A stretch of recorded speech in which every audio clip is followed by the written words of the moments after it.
Shalom Bapak Ibu Saudara, kembali lagi berjumpa di Life Study, sebab orang yang berhenti belajar, berhenti bertumbuh. Mari kita bersatu dalam doa. Bapa dalam surga, bicara buat kami, supaya kami bisa memahami rahasia kebenaran firman-Mu. Dalam nama Tuhan Yesus kami berdoa, amin. Bapak Ibu Saudara yang dikasihi oleh Tuhan kita Yesus Kristus, pada akhirnya kita sudah sampai sekarang ini kepada Kisah Para Rasul pasal yang ke-26, dan pada kesempatan ini kita akan terus membahas mulai dari ayat 1 sampai dengan ayat yang ke-11. Baik, kita akan mulai Kisah Rasul 26 ayat 1 sampai dengan yang ke-11. Saya akan bacakan terlebih dahulu ayat 1 sampai 3. Kata Agripa kepada Paulus, "Engkau diberi kesempatan untuk membela diri." Paulus memberi isyarat dengan tangannya, lalu memberi pembelaannya sebagai berikut.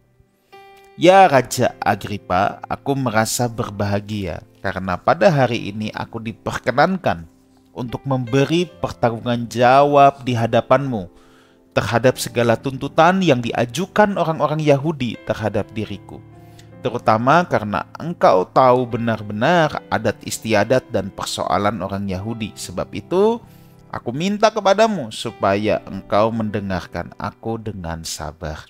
Nah, Bapak Ibu Saudara, kita ingat minggu lalu ya, kita sedang meneruskan ini bahwa Paulus diperhadapkan di satu persidangan besar di kota Kaisarea. Di hadapan Raja Agripa ya, yang adalah Agripa II, yang adalah buyut dari Herodes Agung, juga merupakan Raja Herodes yang terakhir, di mana saya katakan minggu lalu Herodes itu sebenarnya adalah raja boneka ya, yang diletakkan untuk orang-orang Romawi ya kepada orang-orang Yahudi. Nah, kenapa mesti ada raja boneka?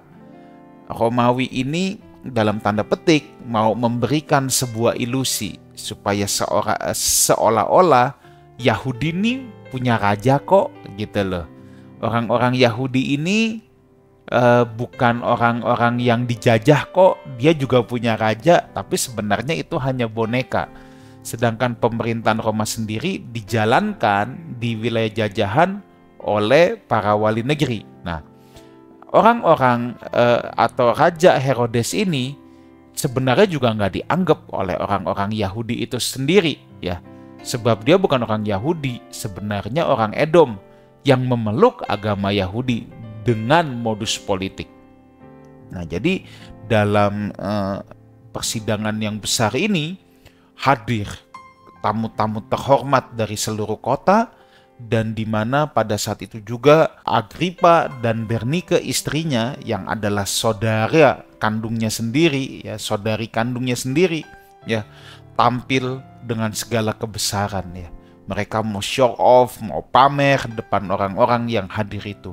Ini adalah persidangan yang sangat megah, di mana pasal 25 minggu lalu yang kita sudah belajar dan baca, bahwa orang-orang terhormat, orang-orang penting dari kota itu semuanya hadir. Nah, tentunya Agripa adalah yang paling terhormat dalam sidang ini. Walaupun ia bukan atasan langsung dari Festus, tetapi bagaimanapun Raja Agripa ini, Herodes Agripa II, dituakan dan dianggap berpengalaman dalam hal ini. Dari sisi Paulus, tentu ini adalah kesempatan yang dinanti-nantikan Paulus. Kapan lagi dia punya kesempatan? Bukan hanya bicara pada Agripa, tapi kepada semua orang-orang penting yang ada di kota itu. Inilah kesempatan Paulus untuk bicara. Memberikan pembelaan diri sekaligus memberitakan Kristus di tengah-tengah mereka. Ia tidak memerlukan pengacara seperti Tertulus yang di-hire, yang disewa oleh para imam-imam tua-tua Yahudi, di mana para imam-imam Yahudi dan tua-tua itu menyewa pengacara kan, kalau kita ingat di pelajaran sebelum-sebelumnya yang bernama Tertulus. Paulus tidak pakai pengacara, ibarat hari ini dia sidang, dia hadapi sendiri semua tuntutan. Dia punya keyakinan ya akan pembelaannya. Sebenarnya dalam hati Paulus, dia punya keyakinan akan pemberitaan Injil yang disampaikan. Paulus terlalu percaya pengacara dia adalah Roh Kudus sendiri. Pembela dia adalah Roh Kudus sendiri. Dia tidak perlu manusia untuk membelanya. Sebab Paulus juga pasti tahu apa yang dikatakan oleh Tuhan Yesus. Kalau kamu sampai diseret ke hadapan pembesar-pembesar oleh karena namaku, pada saat itu Roh Kudus yang akan berbicara, bukan kamu. Karena itu, Paulus dengan pede, dengan gagah berani, dia memberikan isyarat dengan tangan untuk izin mendapatkan giliran bicara. Paulus memberikan penghormatan terlebih dahulu kepada Agripa. Paulus sangat antusias untuk menyampaikan perkaranya kepada Agripa. Karena Agripa paham tentang adat istiadat Yahudi. Agripa tahu tentang Taurat dan kitab-kitab perjanjian lama lainnya. Ya, ini kesempatan. Paulus penuh hormat. Paulus itu orang yang respect, saudara ya. Nah, mungkin Agripa bisa aja dia seorang cendekiawan juga, ya. Memiliki pengetahuan yang luas tentang teologi orang Yahudi. Mungkin, bisa ada kemungkinan. Nah, Paulus juga cendekiawan teologi Yahudi. Sangat bersemangat untuk bicara kepada Agripa. Agripa sendiri pengen tahu kan di pasal yang ke-25 yang sebelumnya. Waktu Festus tanya saran kepada Agripa, apa yang harus aku lakukan? Agripa mau dengar sendiri. Karena Agripa mau tahu kan, Agripa lebih ngerti. Kalau buat Festus ini tahayul.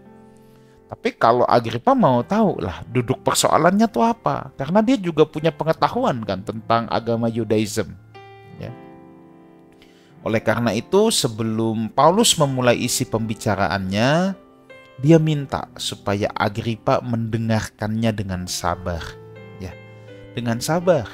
Kenapa? Paulus minta, aku mau ngomong nih, agak panjang nih ya. Sabar ya, jangan dipotong dulu, jangan diprotes dulu, dan kasih dong aku kesempatan untuk menjelaskan secara lengkap. Nah, tentunya saudara, dalam actualnya pasti Paulus bicara lebih panjang lebar. Ya, kitab suci ini kan bukan buku detail, ya, tetapi semacam buku biografi, buku kisah. Jadi yang Lukas tulis pasti adalah intinya, ya intinya, tapi bukan setiap kata, setiap kalimat yang keluar dari mulut Paulus dicatat, enggak ya, enggak. Jadi kita harus melihat Alkitab ya, ibarat genre ya, genre itu kan Alkitab itu misalnya kitab Injil itu kan biografi, saudara. Kalau biografi itu tidak memerlukan timeline ketat detail-detail, saudara, ya. Karena kan tergantung genre. Kalau kita melihat Alkitab sebagai buku kronologis, ya kita perlu timeline detail. Nah, ini ibaratnya ya. Ini ibarat aja, ibarat. Seumpama saudara nonton film ini misalnya, film superpower ya. Superhero maksud saya, kayak Superman apa gitu ya.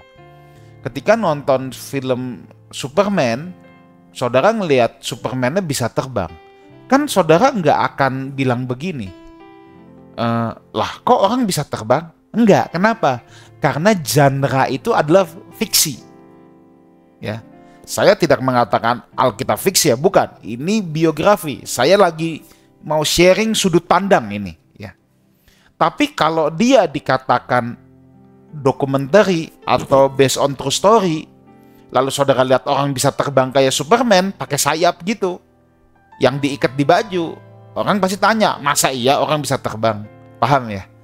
Nah, jadi Alkitab ini bukan buku kronologis, tapi buku biografi. Maka yang dimaksud sampai Paulus bilang, sabar ya, artinya ya Paulus pasti ngomongnya jauh lebih panjang. Bukan seperti ayat yang kita baca. Ya kalau cuma ngomong begini mah kagak perlu suruh sabar kan. Paling cuma 1-2 menit kan. Tapi dalam actualnya Paulus pasti bicara lebih panjang lebar lagi. Nah, ayat 4 dan 5 sekarang. Semua orang Yahudi mengetahui jalan hidupku sejak masa mudaku. Sebab dari semula aku hidup di tengah-tengah bangsaku di Yerusalem. Sudah lama mereka mengenal aku, dan sekiranya mereka mau, mereka dapat memberi kesaksian bahwa aku telah hidup sebagai seorang Farisi menurut mazhab yang paling keras dalam agama kita. Nah, Paulus mengawali kesaksian dia dengan sebuah track record akan masa lalunya. Semua orang tahu kok apa yang menjadi latar belakang Paulus. Mereka semua mengenal Paulus kok bahwa dia adalah seorang cendekiawan agama Yudaisme. Ia bukan orang bodoh yang gak tahu apa-apa, tiba-tiba diajarin ajaran baru dalam konteks ini yang dikatakan Kristen, pengikut Kristus, lalu Paulus main manut, main ngikut aja. Maka Paulus menceritakan dulu latar belakangnya. Dan orang-orang di situ tahu siapa Paulus, bahwa ia juga seorang cendekiawan. Tapi Paulus mempertebal di sini. Semua orang Yahudi tahu siapa aku, masa mudaku. Bagaimana ketika aku pada masa muda hidup di tengah-tengah Yerusalem. Paulus tidak lahir di Yerusalem, tetapi pada waktu muda orang tuanya mengajak dia ke Yerusalem kan, untuk disekolahkan di sekolah Rabi Gamaliel. Ya. Dan di sini Paulus bilang, mereka sekarang diam aja, tapi kalau mereka mau, mereka bisa kasih kesaksian kok. Bahkan aku ini, kata Paulus, aku nih dari Farisi, mazhab yang paling keras. Nah, Flavius Josephus, sejarawan Yahudi yang paling terkenal, yang saya sering kutip juga, menuliskan sedikitnya ada 3 aliran paling besar dalam orang Yahudi pada saat itu. Ya, buku-buku lain ada yang menyatakan lebih dari itu. Tetapi ada 3 yang paling besar kan. Yang pertama adalah Saduki. Nah, Saduki ini yang menguasai bait Allah. Imam-imam ini banyak dari mazhab Saduki, saudara. Maka di pembelajaran pasal-pasal sebelumnya, ketika isu kebangkitan, ya, orang Saduki kan nggak percaya adanya kebangkitan. Orang Farisi percaya adanya kebangkitan orang mati. Nah, Paulus menggunakan isu kebangkitan ini kan sampai di dalam mahkamah agama yang dalamnya ada orang Farisi dan ada orang Saduki pecah, saudara. Ya. Nah, jadi mazhab yang pertama, Saduki itu kan tidak mengakui kebangkitan. Kitab mereka hanyalah Taurat, saudara. Ya. Makanya orang Saduki disebut juga dengan semboyannya hanya Taurat. Tapi ada yang kedua. Nah, Farisi ini yang paling keras, menafsirkan banyak sampai jadi 614 misvot. Tuh, bayangkan. Ya. Itu ditafsir oleh orang-orang Farisi, di breakdown dari kitab Taurat. Mereka juga mengakui kitab para nabi semua, maka mereka disebut penafsir Taurat. Ini mazhab yang paling keras, paling banyak, paling ketat. Ya. Perpuluhan harus gimana, apa semua ketat. Sampai Tuhan bilang, lada, jinten juga kamu perpuluhkan. Nah, lalu yang ketiga ada kaum Eseni yang tinggal di padang gurun, di goa-goa, ya. Yohanes Pembaptis itu Eseni, makanya ada suara berseru-seru di padang gurun kalau kita lihat Alkitab. Nah, orang Eseni ini menganggap Saduki nggak benar, Farisi nggak benar. Mereka disebut dengan pelaku Taurat.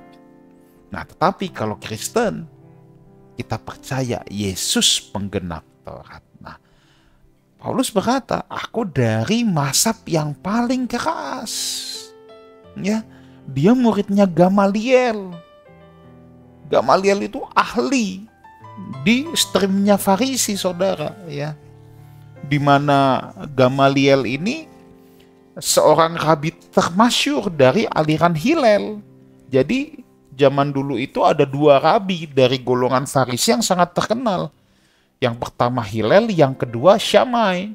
Hillel ini memang popularitas lebih tinggi. Nah, dan di aliran yang populer ini ada seorang guru, rabi yang sangat terkenal yang namanya Gamaliel. Nah, Paulus ini adalah muridnya dari Gamaliel.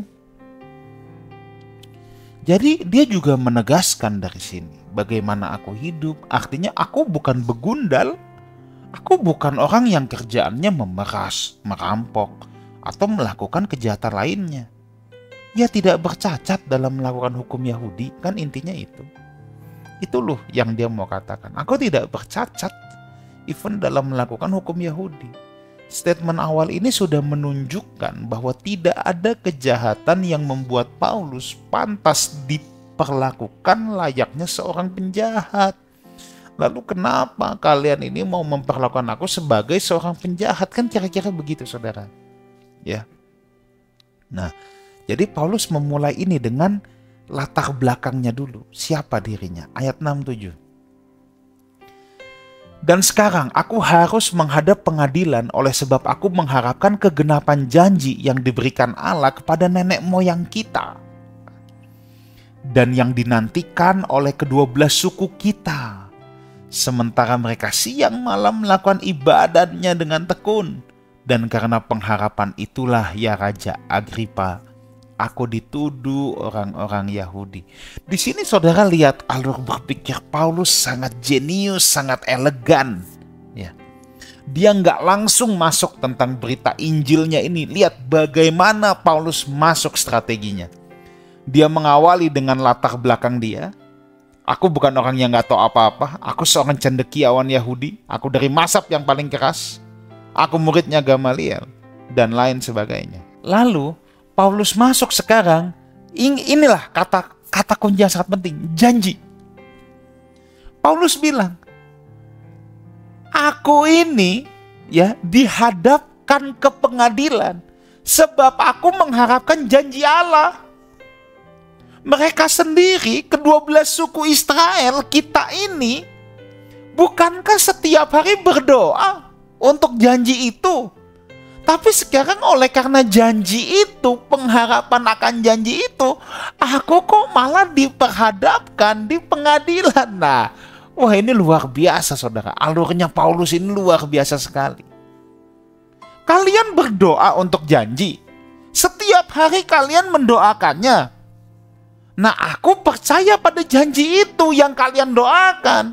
Tapi oleh karena janji itu, aku sekarang di penjara. Bahkan ada kata kunci di situ, janji Allah kepada nenek moyang, bukan hanya kamu doang. Ini sudah dijanjikan sejak zaman nenek moyang kita. Di sini tentu apa yang dimaksud janji, ya. Mengapa Paulus memulai dengan janji? Janji apa yang dimaksud? Jelas Mesiaslah yang dimaksud. Sebab memang bangsa Israel itu menantikan Mesias. Ya saudara, mereka menantikan Mesias.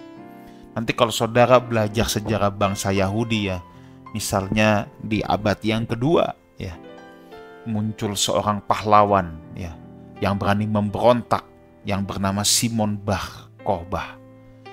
Dia dikatakan oleh Rabi Akiba sebagai Mesias. Itulah Mesias yang dijanjikan. Bayangkan, mereka itu orang-orang Yahudi itu memang menantikan kedatangan Mesias, saudara. Itu yang mereka harapkan. Tapi gitu dikasih tahu Mesiasnya sudah datang, mereka nggak mau. Kenapa? Nah, orang Israel menolak Yesus sebagai penggenapan janji Allah. Nah, dengar baik ini. Hanya karena Yesus tidak sesuai dengan selera dan keinginan mereka. Ini yang paling gawat. Mereka berharap Mesias itu punya pasukan bisa melawan pemerintahan Romawi. Tapi nyatanya Yesus datang nggak bawa pasukan, datang dalam kemiskinan dan lain sebagainya. Makanya dianggap nggak cocok. Yang lainnya sih cocok. Membangkitkan orang mati, menyembuhkan orang sakit, memberitakan kabar baik kepada orang-orang susah. Tapi kok nggak punya pasukan, nggak bisa ngelawan Romawi. Di abad kedua nanti, mereka sempat lebih percaya bahwa Simon Bar Kokhba adalah Mesias karena dia berani melawan pemerintahan Romawi, berani melawan penjajahan. Nah, jadi kita lihat ironi di sini. Apa sih pembelajaran yang bisa kita ambil? Jangan sampai kita punya gambaran Yesus itu sebagai Mesias-Mesias yang lain. Kita punya gambaran Yesus sebagai Mesias sakit penyakit, Mesias ekonomi, Mesias keluarga, dan lain sebagainya. Dan ketika itu tidak terjadi sesuai harapan kita, Misalnya kita susah uang, kita harapkan Yesus jadi Mesias ekonomi, tapi kita masih tetap susah secara keuangan. Lalu akhirnya ada orang yang menolak dia. Nah ini loh, jangan sampai kita punya ekspektasi yang salah, ya, kita punya versi kita sendiri. Jangan sampai kita menolak Yesus sebagai penggenapan janji Allah hanya karena tidak sesuai dengan selera dan keinginan kita. Inilah persis yang terjadi oleh orang Israel yang menolak Yesus sebagai penggenapan janji Allah hanya karena tidak sesuai dengan selera dan keinginan mereka. Kita teruskan ayat 89. Mengapa kamu menganggap mustahil bahwa Allah membangkitkan orang mati? Bagaimanapun juga, aku sendiri pernah menyangka bahwa aku harus bertindak keras menentang nama Yesus dari Nazaret. Paulus masih belum bicara tentang Yesus Kristus. Ia berbicara tentang janji, ia bicara dulu tentang kebangkitan. Lihat, setelah bicara janji, ayat ke-8, dia kan baru sebut nama Yesus di ayat ke-9. Tetapi sebelumnya, dia ngomong dulu, masa kamu anggap mustahil kalau Allah membangkitkan orang mati? Nah, dengan kata lain, Paulus mau bilang, kan gak ada yang mustahil buat Allah. Kenapa sih harus dipersoalkan masalah bangkit dari kematian? Apakah hal itu mustahil? Nah ingat, mayoritas orang-orang Farisi ini pengikut paling banyak. Orang-orang Farisi memang tahu akan ada kebangkitan orang mati. Kalau orang Saduki memang menolak, saudara. Ya. Nah setelah bicara kebangkitan, barulah Paulus menyebut nama Yesus dari Nazaret. Dia kembali lagi pada alur masa lalu, yaitu aku juga penentang loh Yesus dari Nazaret. Dia belum masuk ke inti berita, ya. Kita lihat di sini bagaimana Paulus pandai beretorika.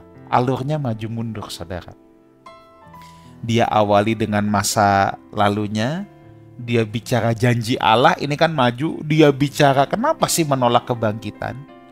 Dia balik lagi ke nama Yesus, tetapi dia balik lagi ke masa lalu. Dia menggunakan alur maju mundur.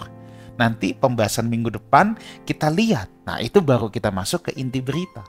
Tapi di sini Paulus juga bilang, aku dulu juga bertindak keras loh, menentang Yesus dari Nazaret. Aku dulu juga penentangnya. Nah ingat, Paulus udah diketahui dulu, dia seorang cendekiawan. Dia tahu persis agama Yahudi. Tidak mungkin dia asal-asalan. Kalau aku sampai mau jadi percaya, aku yang dulu begitu menentang, aku bisa tiba-tiba berubah, pasti ada sesuatu, kan intinya gitu. Paulus kan pengen bilang begitu, saudara. Ya. Nah, ayat 10-11. Hal itu kulakukan juga di Yerusalem. Aku bukan saja telah memasukkan banyak orang kudus ke dalam penjara, setelah aku memperoleh kuasa dari imam-imam kepala, tetapi aku juga setuju jika mereka dihukum mati. Kita ingat, kematian Stefanus itu atas persetujuan Paulus, saudara. Ya. Dalam rumah-rumah ibadat, aku sering menyiksa mereka, memaksanya untuk menyangkal imannya. Dalam amarah yang meluap-luap, aku mengejar mereka, bahkan sampai ke kota-kota asing. Dengan kata lain, Paulus mau bilang gini, kamu, orang-orang yang sekarang mau mengharapkan kematianku, dulu aku juga begitu. Aku juga pernah melakukannya. Aku dulu juga mikir tuh seperti kalian. Kan dengan kata lain Paulus pengen bilang gitu. Bahkan ya, apa yang aku lakukan dulu lebih sadis daripada yang kalian lakukan. Aku ini punya prestasi kejahatanku terhadap pengikut Yesus dari Nazaret yang sekarang aku junjung, aku layani. Aku masukkan banyak orang kudus ke penjara. Ini Paulus lagi kasih tahu prestasi dia sebagai penjahat dulu terhadap kekristenan. Aku ikut menyetujui mereka dihukum mati. Aku sering menyiksa mereka di rumah-rumah ibadat. Mereka pergi keluar kota pun aku kejar. Bukankah Paulus berjumpa dengan Tuhan saat dia dalam pengejaran orang Kristen ke kota Damsyik? Paulus bilang, aduh kalian ini ya, mainnya kurang jauh. Aku dulu juga udah pernah di posisi kalian. Makanya dengarkan dulu ini. Wah, luar biasa saudara. Paulus menegaskan berita Injilnya bahwa dia juga sama dulu seperti mereka. Tapi sekarang dia sudah berubah. Ya. Jadilah orang Kristen yang berubah. Jangan dulu kita seperti orang dunia, sampai sekarang juga seperti orang dunia. Jangan. Tapi harus jadi kayak Paulus. Dulu seperti orang-orang yang tidak mengenal Tuhan, tapi sekarang harus menjadi orang-orang yang mengenal Tuhan. Amin. Kiranya Tuhan Yesus menyertai kita semua. Mari kita berdoa. Materaikan kebenaran firman-Mu ini dalam loh hati anak-anak-Mu. Demi nama Tuhan Yesus kami berdoa. Amin. Saudaraku, sampai jumpa di live study yang akan datang, sebab orang yang berhenti belajar berhenti bertumbuh. See you next week. God bless you.